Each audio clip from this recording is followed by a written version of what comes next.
Hello, fellow photographers. Welcome back to my channel. Today we're diving into the world of lenses. Specifically, we're comparing the versatile 50mm lens with a powerful 250mm lens. Whether you're shooting portraits or wildlife, choosing.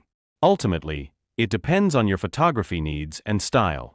Both lenses have their unique advantages and can help you capture stunning photos.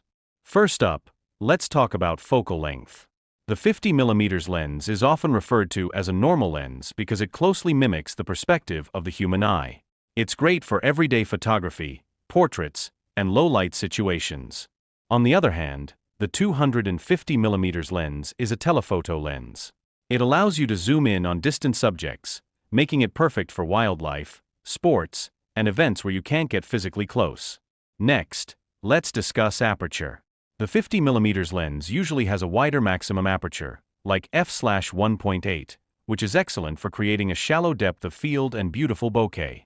The 250mm lens, however, typically has a smaller maximum aperture, like f/4.5-5.6, which means less light and less background blur compared to the 50mm lens.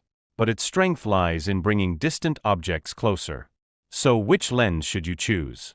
If you're looking for versatility, low light performance, and everyday use, the 50mm lens is your best friend. But if you need to capture distant subjects with precision, the 250mm lens is the way to go. Ultimately, it depends on your photography needs and style.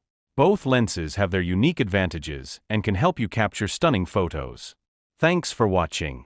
If you found this video helpful, don't forget to like, subscribe, and hit that notification bell so you never miss an update. Let us know in the comments which lens you prefer and why. See you in the next video.